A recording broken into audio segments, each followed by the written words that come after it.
હવારના પોરમાં ઉઠતાની હારે હાય હોય, હવારના પોરમાં ઉઠતાની હારે ઝઘડા, તો દિવસ તમારો પછી એવો જ. બેહતા વરહ તો સારું જવું જોઈએ ને, માણસ ઈચ્છે ને કે બેહતું વરહ જેવું જાય પછી આખું વરહ એવું જાય, એવી આપણી માન્યતા. અને એ હાવ ખોટી નથી. તમારો પ્રારંભ કેવો છે? First impression is the last impression, એવું કહે છે અંગ્રેજીમાં. એટલે સવારનો પહેલો વિચાર પરમાત્માથી યુક્ત હોવો જોઈએ. સવારના ઉઠતાની સાથે કરાગ્રે વસતે લક્ષ્મી, કરમૂલે સરસ્વતી, કરમધ્યે તુ ગોવિંદ, પ્રભાતે કરદર્શનમ. હાથની હથેળીમાં ભગવાનના દર્શન કરો. ભગવાન આમાં રહેલો છે. મંદિર તો આપણે પછી બાંધીએ આ જ હાથથી, પણ હાથ પોતે મંદિર છે. હાથ જ હરિ મંદિર, એમાં દેવતા રહેલા છે. કરાગ્રે વસતે લક્ષ્મી, કરમૂલે સરસ્વતી, કરમધ્યે તુ ગોવિંદ, પ્રભાતે કરદર્શનમ. કર એટલે હાથ, એનું દર્શન. તમે જોયું હશે, હાંજના આપણે ગામડામાં દીવાબત્તી થાય અથવા તો લાઇટ જેવી ઓન કરે ને લોકો, એટલે ઘણા વડીલો આમ હાથમાં જોવે, પગે લાગે. હવાર હાંજ મંદિરે આપણે જવાનો રિવાજ. ખેતર જઈએ, આપણે કામે જઈએ તોય મંદિરે જઈ આમ પાઘડી ઉતારી, ભગવાનની સામે પાઘડી ઉતરે, સદગુરુની સામે આપણે પાઘડી ઉતારીને પગે લાગીએ, પ્રણામ કરીએ આપણે. અને પછી સાંજે આરતી ટાણું થાય, ઝાલર ટાણું થાય, ત્યારે વળી પાછા મંદિરે જઈએ. અને જવું જોઈએ. બપોરા કરતા હોઈએ ખેતરમાં, કોઈ ઝાડવાના છાંયે બેસીને ઘરેથી જે ભાતું લાવ્યા હોય અથવા તો ભતવારી આવી હોય, તો ભગવાનનું સ્મરણ કર્યું. એટલે ધોરીએ હાથ ધોઈ, મોઢું ધોઈ. ગામડામાં તો મોઢું વીસળી, હાથ ધોઈ મોઢું વીસળી, અને પછી એ બપોરા કરવા બેહે તો એ ઠાકર ધણીને યાદ કરે. અને યાદ કરવો જોઈએ. અહમ વૈશ્વાનરો ભૂત્વા પ્રાણિનામ દેહમાશ્રિત પ્રાણાપાન સમાયુક્ત પચામ્યન્નમ ચતુર્વિધમ. આવો શ્લોક આવડે તોય ઠીક, ન આવડે તોય ઠાકર ધણીને યાદ કરી. ભગવાને ગીતામાં કહ્યું, યત કરોસી યદસ્નાસી યદ જુહોસી દદાસી યત તપસ્યસી કૌંતેય તત્કુરુષ્વ મદર્પણમ. રામાયણમાં કહે છે, તુમ હિ નિવેદિત ભોજન કરહી, પ્રભુ પ્રસાદ પટભૂષણ ધરહી. ભોજન વખતે આપણે પેલા ભગવાનને ધરીએ, ઠાકર થાળી થાય, ભગવાનને ભોગ સામગ્રી ધરીએ, અને ભગવાનને અર્પણ કર્યા પછી એને પ્રસાદ કહેવાય. ભગવાનને અર્પણ કર્યા પછી એ પ્રસાદ બને. પ્રસાદે સર્વ દુઃખાનામ હાનિરસ્યોપજાયતે. તો સવારના ઉઠતાની સાથે ભગવાનનું સ્મરણ કરો. બપોરે જમતી વખતે ભગવાનનું સ્મરણ કરો. અંગ્રેજીમાં એમ કહે કે he is unseen guest at your every meal. તમે જ્યારે પણ ભોજન કરવા બેસો ત્યારે એ એક અદ્રશ્ય અતિથિ છે. આપણે ત્યાં અતિથિ દેવો ભવ એવું માનીએ, મહેમાનને આપણે ભગવાનનું રૂપ ગણીએ અને પહેલાં એને જમાડીએ. અને આમ તો ભગવાન છે ને એ મહેમાન નથી, માલિક છે. આપણી સંસ્કૃતિમાં એ માલિક છે. એટલે પહેલાં એને બ્રહ્માર્પણ કરી અને પછી આપણે પ્રસાદ લઈએ. જમતી વખતે ઈશ્વરને યાદ કરવાના, પ્રભુને યાદ કરવાના. આ મારી થાળીમાં જે અન્ન આવ્યું એ પ્રભુની કૃપાથી આવ્યું છે. અરે આપણે ત્યાં તો અન્નને બ્રહ્મ કહે છે ઉપનિષદો. અન્નમ બ્રહ્મેતિ વ્યજાનાત અન્નેનૈવ ઇમાની ભૂતાની જાયન્તે અન્નેનૈવ જાતાની જીવંતી. અન્ન એ બ્રહ્મ છે. એટલે એઠું છોડવાનું નહીં, અન્નનો બગાડ ન થાય એ ધ્યાન રાખવાનું. આવા જ્યારે ભંડારા થતા હોય ને ત્યારે એમાં ખાસ ધ્યાન રાખવાનું. કોઈ ભૂખ્યું ન જાય ને, ધરાઈને જમો તમ તારે, પણ બગાડ ન થાય એનું ધ્યાન રાખવાનું. અને અહીંયા જ નહીં, અન્ન ક્ષેત્રમાં તમે જાઓ ત્યાં જ નહીં, તમારે ઘરે નિયમ જ લઈ લો, એઠું નહીં છોડીએ. અન્નનો બગાડ નહીં કરી. ખરેખર અન્નનો એ દાણો જ્યારે જેઠું છોડો ને એ જ્યારે ગટરમાં જાય ને ત્યારે અનાજનો દાણો રોતો હોય છે, રડતો હોય છે. કેલા 6-8 મહિનાની જાત્રા પછી હું તારી થાળીમાં આવ્યો. ખેતરમાં આટલા મહિના મેં તપ કર્યું અને પછી દાણા પાક્યા અને પછી ત્યાંથી ખળાવાડમાં આવ્યા અને ખળાવાડમાંથી પછી પાછા ઓલા શેઠની દુકાને પોગ્યા. ત્યાંથી વળી પાછા તમે લીધા, ઘરે લઈ આવ્યા. માથડા વઢાવી અમે ઘંટીએ દળાણા રે, ડુંડા લણે. એ માથડા વઢાવી અમે ઘંટીએ દળાણા રે, ચૂલે રે ચડ્યા ને પછી પીરસાણા, પણ જમનારા કોઈ ના મળ્યા રે જી. અમે ચૂલે રે ચડ્યા ને પછી પીરસાણા રે, એ જમનારા કોઈ ના મળ્યા રે. એ જી અમે નિસરણી બનીને દુનિયામાં ઊભા, પણ ચડનારા કોઈ ના મળ્યા રે જી. એ જી અમે દાદરા બનીને ખીલા ખૂબ ખાધા, પણ તપસ્યાના ફળ ના ફળ્યા રે જી. અમે નિસરણી બનીને દુનિયામાં ઊભા. આ બધા જે સાધુ સંતો છે આ નિસરણી છે. જો તમે ચડો તો ખૂબ ઉપર ઉઠી શકો. નિસરણી એ ઘણાને ચડવા માટે કદાચ કઠણ લાગે. વૃદ્ધો હોય, બાળકો, દાદરા હોય ને એ જરાક વધારે આરામદેહ, તમે કમ્ફર્ટેબલી ચડી શકો. અમે દાદરા બનીને ખીલા ખૂબ ખાધા, પણ તપસ્યાના ફળ ના ફળ્યા. તો અનાજનો દાણો ત્યારે રડતો હોય છે કે મારી 8-10 મહિનાની મહેનતને તે ખાલી 20 મિનિટમાં ગટરમાં મેળવી નાખી. તો પછી અન્નને અને દાંતને વેર થાય. એટલે એઠું નહીં છોડવાનું, બગાડવાનું નહીં. આપણે જ્યારે પડતું મૂકીએ, અન્ન બગાડ કરીએ ત્યારે દુનિયાના કોઈક માણસને ભૂખ્યો રાખવાનું અજાણતા પાપ પણ કરીએ છીએ.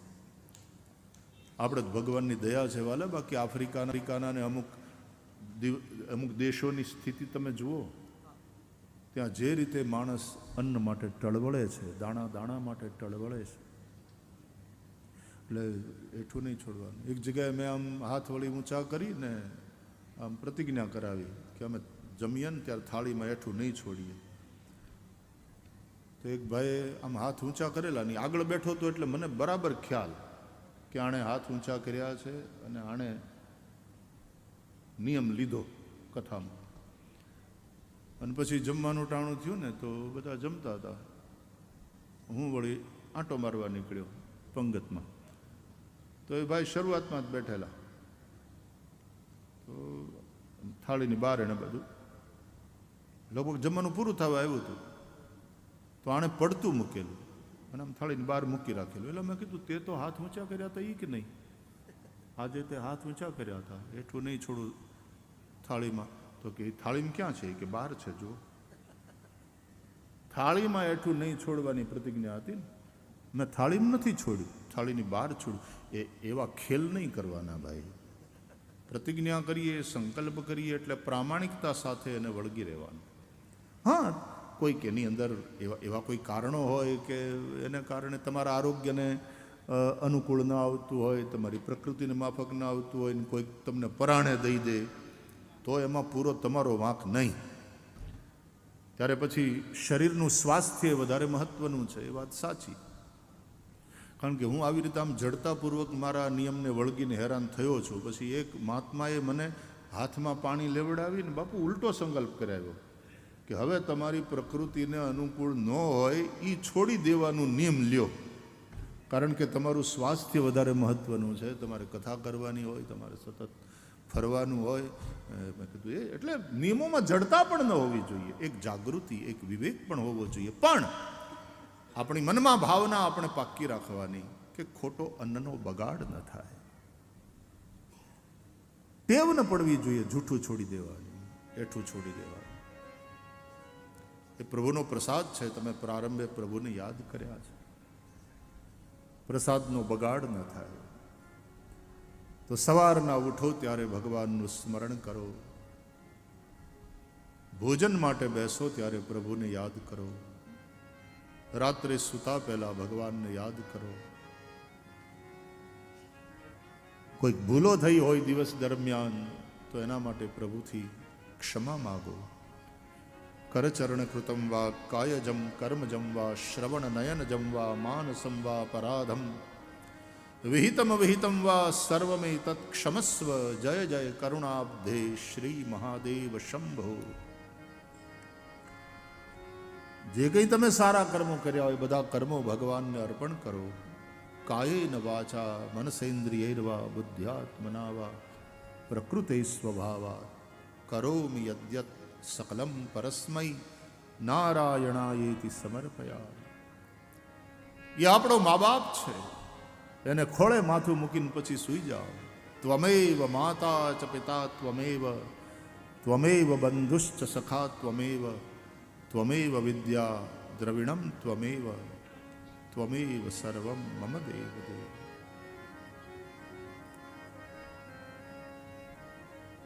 આ એક સ્વસ્થ અને દિવ્ય જીવન શૈલી ઋષિઓએ આપણને શીખવાડી છે.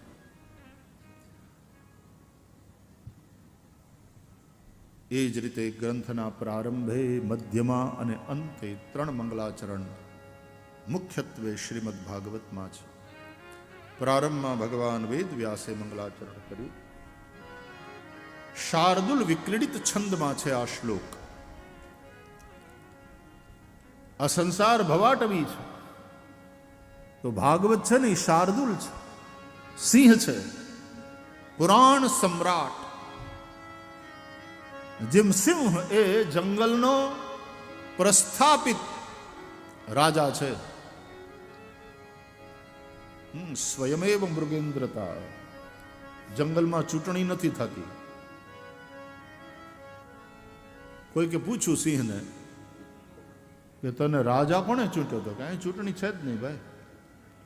તો તને રાજા કોણે બનાવ્યો? તમે? મેં પોતે, મારી જાતને. હું રાજા છું એવું મને લાગે છે અને એવી મારામાં તાકાત છે એટલે હું રાજા છું. સ્વયમેવ મૃગેન્દ્રતા. અને એ સિંહ જંગલમાં ડણકતો નીકળે તો જે મૃગલાઓ ભાગી જાય, એ પ્રકારે શ્રીમદ ભાગવત રૂપી સિંહ એની ગર્જના સાંભળે અને ત્યાં તો આપણા જીવનમાં જે કંઈ પાપરૂપી મૃગ હોય એ બધા ભાગી જાય. વ્યાસજી લખે છે, કંપંતે સર્વ પાપાની સપ્તાહ શ્રવણે સ્થિતે अस्माकं प्रलयम सद्यः कथा चेयम करिष्यति. आ कथा निश्चित ही हमारा नाश करेगी, हमें खत्म कर डालेगी. इसलिए कंपनते सर्व पापानी, બધા પાપ કાપે છે ભાગવત રૂપી સિંહની ગર્જના સાંભળીને. એટલે પહેલો જ જે છંદ છે ભાગવત, 18,000 શ્લોક,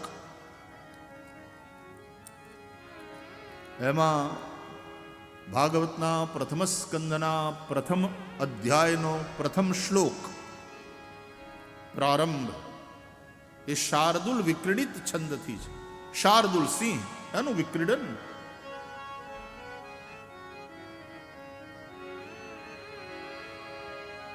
જન્માદ્યસ્ય યતોન્વયાદિતરતઃ જન્માદ્યસ્ય યતોન્વયાદિતરતઃ ચાર્થેષ્વભિઘ્નસ્વરાટ તેને બ્રહ્મરદાય આદિ કવયે મુહ્યન્તિ યત્ સૂરયઃ.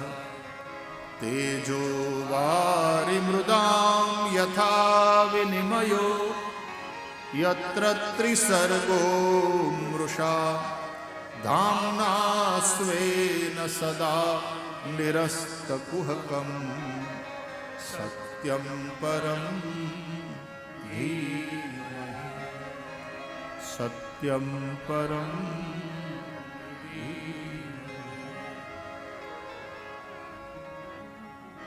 જન્માદ્યસ્ય યતઃ. આ બ્રહ્મસૂત્ર છે. બ્રહ્મસૂત્રના બીજા સૂત્રથી ભાગવતનો પ્રારંભ છે. આપણે ત્યાં સૂત્ર ગ્રંથો પણ છે. બ્રહ્મસૂત્ર એ બાદરાયણના સૂત્રો છે. 4 અધ્યાય છે અને 555 સૂત્રો છે.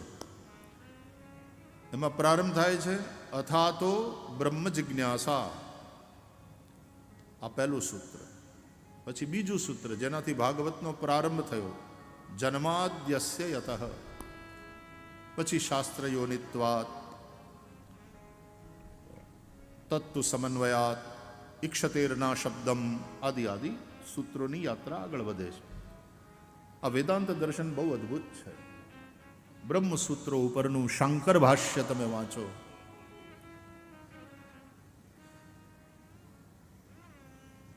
ઉપનિષદો, બ્રહ્મસૂત્રો અને ભગવદ્ ગીતા એ પ્રસ્થાનત્રયી, એ આપણા સનાતન ધર્મની સુપ્રીમ કોર્ટ છે.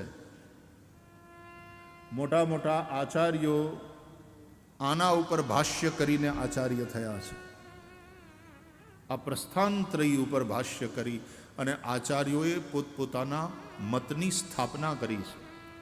એ કેવલાદ્વૈત હોય, એ વિશિષ્ટાદ્વૈત હોય, એ શુદ્ધાદ્વૈત હોય, એ દ્વૈતાદ્વૈત હોય કે બદ્ધવાચાર્યનું દ્વૈત દર્શન હોય,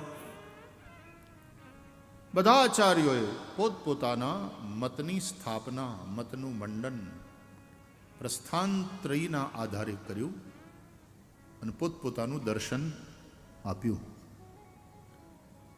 તો આ બધા દર્શનો છે. અદ્વૈત દર્શન અથવા તો કેવલાદ્વૈત દર્શન આદ્ય શંકરાચાર્યનું, વિશિષ્ટાદ્વૈત દર્શન રામાનુજાચાર્યજીનું, શુદ્ધાદ્વૈત દર્શન શ્રી વલ્લભાચાર્યજીનું, દ્વૈતાદ્વૈત દર્શન શ્રી નિંબાર્કાચાર્યજીનું, દ્વૈત દર્શન શ્રી મધ્વાચાર્યજીનું, અચિંત્ય ભેદાભેદ પણ છે. આમ અલગ અલગ આચાર્યોના અલગ અલગ આપણું સનાતન ધર્મનું આ અધ્યાત્મ જગત બહુ સમૃદ્ધ છે, ખૂબ સમૃદ્ધ છે. અને એટલા માટે સનાતન ધર્મ, હું કયા કરું કે સમુદ્રની પાસે ઊંડાણ છે પણ ઊંચાઈ નથી, અને હિમાલય પાસે ઊંચાઈ છે તો ઊંડાણ નથી. પણ સનાતન ધર્મ એવો છે કે એની પાસે ઊંચાઈ પણ છે અને ઊંડાણ પણ છે. અહીંયા ચરિત્રો, જે ચરિત્રોની કથાઓ આપણે સાંભળીએ છીએ એની ઊંચાઈ, ભગવાન રામના ચરિત્રની ઊંચાઈ જુઓ તમે. એક શ્લોકી રામાયણનો પ્રારંભ જ આદૌ રામ તપોવનાદિગમનમ હત્વા મૃગમ કાંચનમ.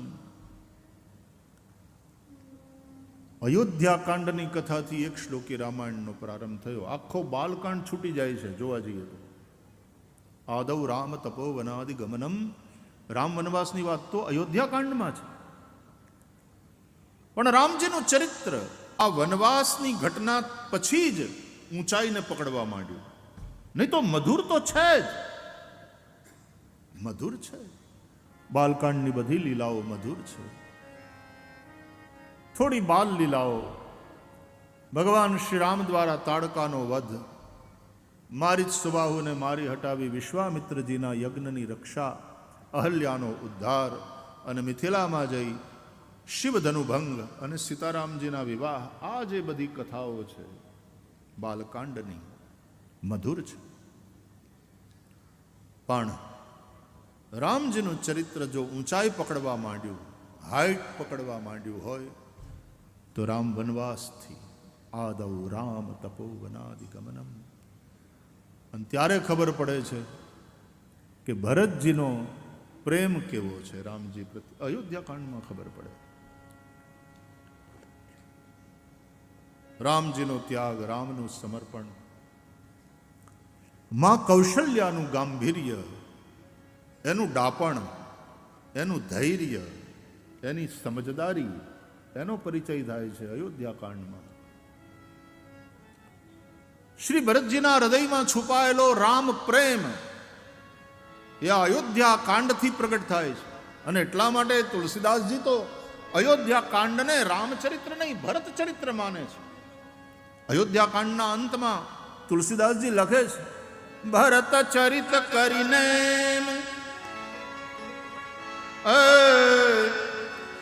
તુલસી જૈસા દર સુનહી, સિય રામ પદ પ્રેમ અવસી હોહિ ભવરસ બિરતી. સિય રામ પ્રેમ પીયુષ પુરાણ, હોત જનમ ભરત કો. સિય રામ પ્રેમ પીયુષ પુરાણ, હોત જનમ ભરત કો. મુનિમાન ગમ યમ નિયમ શમ દમ વિષમ વ્રત આચરત કો. મુનિમાન ગમ યમ નિયમ શમ વિષમ વ્રત આચરત કો. દુઃખદાહદમ હૃદદમ ભદૂષણ સુજસ મિસ અપહરત કો. દુઃખદાહદમ ભદૂષણ સુજસ મિસ અપહરત કો. કલિકાલ તુલસી સે સઠની, અઠી રામ સન્મુખ કરત કો. કલિકાલ તુલસી સે સઠની, અઠી રામ સન્મુખ કરત કો. કરત કો, કરત કો.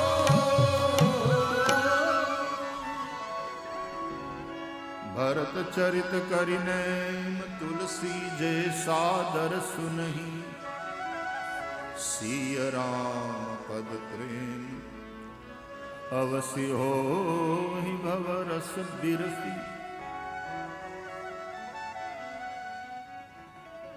શ્રી ભરતજીનું આ ચરિત્ર જે સાદર સાંભળશે અને શું ફળ મળશે? બોલે સિય રામ પદ પ્રેમ. સીતારામજીના ચરણોમાં એને અનુરાગ થશે, પ્રેમ થશે. અને અવસી હોહિ ભવરસ બિરસી, અને સંસારના વિષયોથી એને વૈરાગ્ય થશે. તો અયોધ્યાકાંડ એ ભરત ચરિત્ર છે. આમ તો રામાયણ એટલે રામના ચરિત્રની કથા એવું આપણે માનીએ છીએ, પણ મહર્ષિ વાલ્મીકી પણ રામાયણની રચનામાં એમ કહે છે કે આ શું છે? બોલે સીતાયાશ ચરિતમ મહત.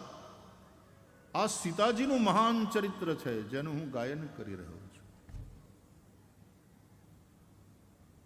મહર્ષિ વાલ્મીકીના આશ્રમમાં સીતા જગદંબા રહે છે. એકવાર તો રામજીની સાથે જ્યારે વનવાસના સમયે આવ્યા, પણ એ હોલ્ટ બહુ લાંબો નહોતો. સીતાજી અને લક્ષ્મણજી એની સાથે રામજી પધાર્યા છે મહર્ષિ વાલ્મીકીના આશ્રમમાં. એ કથા તુલસીદાસજીના રામચરિત માનસમાં પણ છે. મહર્ષિ વાલ્મીકીએ રામજીની સ્તુતિ કરી છે. ભગવાન રામ મહર્ષિ વાલ્મીકીને પૂછે છે કે હું ક્યાં રહું, મારે આ વનમાં કોઈક જગ્યાએ નિવાસ કરવો છે. અને મહર્ષિ વાલ્મીકી પહેલા આધ્યાત્મિક સ્થાન બતાવે છે અને પછી કહે છે ચિત્રકૂટ ગિરી કરહુ નિવાસ, આપ ચિત્રકૂટમાં નિવાસ. એ બહુ શોર્ટ હોલ્ટ હતો. અને પછી જ્યારે રામ રાજા બન્યા પછી સીતાજીનો ત્યાગ થાય છે.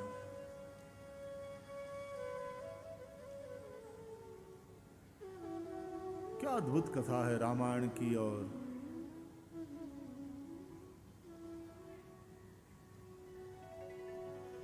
शिव और राम दोनों के चरित्र की अद्भुत कथा. शिवजी પણ સતીનો ત્યાગ કરે છે રામ પ્રેમને કારણે. રામજી પણ સીતાનો ત્યાગ કરે છે પ્રજા પ્રેમને કારણે. પ્રજાનું શિવ કલ્યાણ થાય.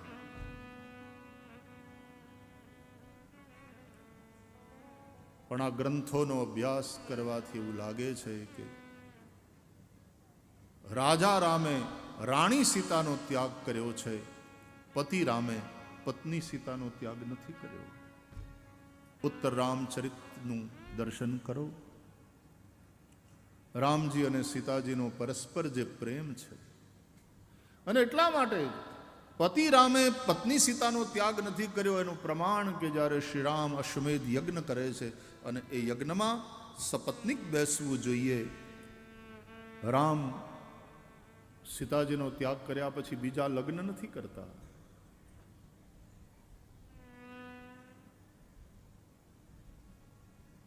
સોનાની સીતાજીની મૂર્તિ બનાવી બાજુમાં બેસાડીને રામ યજ્ઞ કરતા હોય. આ દ્રશ્ય જ કેટલું અદ્ભુત છે. આ દ્રશ્ય જોઈને કોની આંખ ન ભીંજાય. એ પ્રજા પ્રેમી, એ સીતા પ્રેમી રામના દર્શન કરતા એનો ત્યાગ, એનું સમર્પણ, અને સીતાજીનો પણ કેવો ત્યાગ, સીતાજીનું પણ કેવું સમર્પણ પ્રજાના કલ્યાણ માટે. કોઈ શિકાયત નહીં, કોઈ ફરિયાદ નહીં. મારા ધણીની ઈચ્છામાં મારી ઈચ્છા. મારા ધણીનો જે સંકલ્પ, એ સંકલ્પને સિદ્ધ કરવા માટે થઈ સાથે રહી અને સપોર્ટ કરવાનું થાય તોય બરાબર, અને દૂર રહી અને એના કાર્યમાં હું ક્યાંય આડી ન આવું, હું ક્યાંય વિઘ્નરૂપ ન બનું. એ પણ સમર્પણ છે. ત્યાગ અને સમર્પણની ઊંચાઈ છે રામાયણમાં. રામાયણના એક એક પાત્રોને તમે જુઓ, આ રઘુવંશના એક એક પાત્રોને. આ જે ચરિત્રની ઊંચાઈ છે અને જે દાર્શનિક ઊંડાણ છે, આ સનાતન ધર્મની વિશેષતા છે. इसके पास हिमालय की सी ऊंचाई भी है और समंदर की सी गहराई भी है. અને એટલા માટે આપણે એ સત્ય સનાતન ધર્મના અનુયાયીઓ, ઋષિઓએ બતાવેલા માર્ગે ચાલનારા, આપણે વારંવાર એનો જયઘોષ કરીએ છીએ. બોલીએ સત્ય સનાતન ધર્મ કી જય હો, વૈદિક ધર્મ કી ધર્મ કી ધર્મ કી અધર્મ का प्राणियों में विश्व का हर हर महादेव.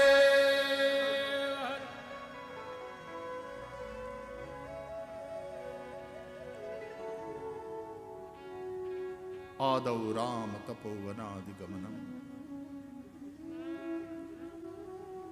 તો નામ છે રામાયણ, પણ વાલ્મીકી કહે છે સીતાયાશ્ચરિતમ મહત્. એ બીજી વારના ત્યાગ પછી સીતાજી જે મહર્ષિ વાલ્મીકીના આશ્રમમાં રહે છે, સીતાજીનું તપ, સીતાનો ત્યાગ, સીતાનો સ્નેહ, અને એ બંને બાળકો થયા, લવ અને કુશ. એને જે રીતે ઉછેરીને મોટા કરી રહ્યા છે. ઘણા નોખા પડ્યા પછી છોકરાના મનમાં એના બાપના માટે મનમાં ઝેર ભરતી હોય છે માતાઓ. પણ સીતાનો જે રીતનો ઉછેર છે બાળકોનો, સીતાનો સંયમ, સીતાનો ત્યાગ, સીતાનો સ્નેહ, સીતાની સમજદારી, સીતાનું ધૈર્ય, આ બધું જોઈ જોઈને એક બાપ જેમ પોતાની સુશીલ દીકરીને જોઈને રાજી થાય એમ મહર્ષિ વાલ્મીકી રાજી થયા છે. અને પછી એમની લેખની ચાલી. કહેવાય છે કે મહર્ષિ વાલ્મીકીએ રામાયણ રચ્યું, પણ આ રામાયણ નહીં, વાલ્મીકીની દ્રષ્ટિએ સીતાયાશ ચરિતમ મહત, આ સીતાજીનું મહાન ચરિત્ર છે. તુલસીદાસજી પણ અયોધ્યા કાંડમાં આ ભરતનું ચરિત્ર છે આવું કહે છે. કહેવાનો અર્થ, આ બધા ચરિત્રો એની ઊંચાઈ માટે, બધા ચરિત્રો માટે સાધુ સંતોના. ભાગવતમાં પણ માત્ર ભગવાનની કથા નથી. સંતો, ભક્તો, મહાપુરુષોના ચરિત્રનું ચિત્રણ કર્યું છે વ્યાસજીએ. અષ્ટમ સ્કંદની મન્વંતર લીલા, અને એમાં ભગવાનના અવતારોની કથા. તો નવમ સ્કંદ ઈશાનું કથા, અને એમાં સૂર્ય અને ચંદ્ર વંશની અંદરના ભક્ત રાજાઓનું ચરિત્ર. ભગવત ચરિત્ર અને ભગવદીયોના ચરિત્ર, આ બંનેનું ગાયન છે ભાગવતમાં. જેમ આપણું શરીર આ 5 મહાભૂતથી બનેલું છે, એમ ભાગવતજીનું કલેવર પણ 5 વસ્તુથી બનેલું છે. ભાગવતમાં ચરિત્ર છે, ભાગવતમાં ગીતો છે, ભાગવતમાં સ્તુતિઓ છે, ભાગવતમાં ઉપદેશો છે, અને ભાગવતમાં રૂપક છે. આ 5 વસ્તુથી ભાગવતજીનું કલેવર બન્યું છે.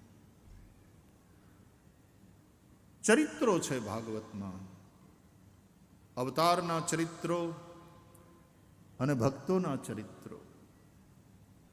એટલા માટે વરાહ અવતાર, નૃસિંહ અવતાર, વામન અવતાર, રામકૃષ્ણ, આ બધાની કથાઓ છે. પણ સાથે સાથે પ્રહલાદ ચરિત્ર, ધ્રુવ ચરિત્ર, અંબરીશ ચરિત્ર, ગોપીઓનો પ્રેમ, આ બધી કથાઓ છે, ચરિત્રો. ભાગવતમાં ગીતો છે. દશમ સ્કંદની અંદર જ 5 ગીતો બહુ મહત્વના છે. વેણુ ગીત, ગોપી ગીત, યુગલ ગીત, ભ્રમર ગીત, મહિષી ગીત ઇત્યાદિ. અન્ય સ્કંદોમાં તમને રુદ્ર ગીત પણ મળે, ભિક્ષુ ગીત પણ મળે. એકાદશ સ્કંદમાં ગીત. ભાગવતમાં સ્તુતિઓ છે, અને ભાગવતનો આ જે સ્તુતિ ભાગ છે એ બહુ વિશાળ છે, બહુ મોટો છે. એટલે 5 મહાભૂત, છિત જલ પાવક ગગન સમીરા પંચ રચિત. આ જે શરીર છે આપણું, એમાં શરીરમાં સૌથી વધારે હિસ્સો જળનો છે. આકાશ, વાયુ, તેજ, જળ અને પૃથ્વી, આ 5 મહાભૂત. એમાં શરીર આપણું જે બનેલું છે એમાં અધિકાંશ હિસ્સો જળતત્વનો છે. પૃથ્વી ઉપર પણ એની સરફેસ ઉપર 70% કરતાં વધારે સરફેસ પાણીથી ઢંકાયેલી છે. એમ શરીરમાં પણ અધિકાંશ હિસ્સો જલતત્વનો છે. એમ ભાગવતના સ્તુતિ ભાગને હું જલતત્વ સાથે સરખાવું. અને આર્દ્રતા જે છે ને ભાગવતમાં, જે વિનાશ છે એ આ સ્તુતિઓને કારણે. આ જે ભક્તિપૂર્ણ સ્તુતિઓ છે, ભાગવતની સ્તુતિ. ભાગવતમાં જે ચરિત્રો છે એ તમને બીજા પુરાણોમાં મળશે. વિષ્ણુ પુરાણ જોઈ લો, બ્રહ્મ વૈવર્ત પુરાણ જોઈ લો,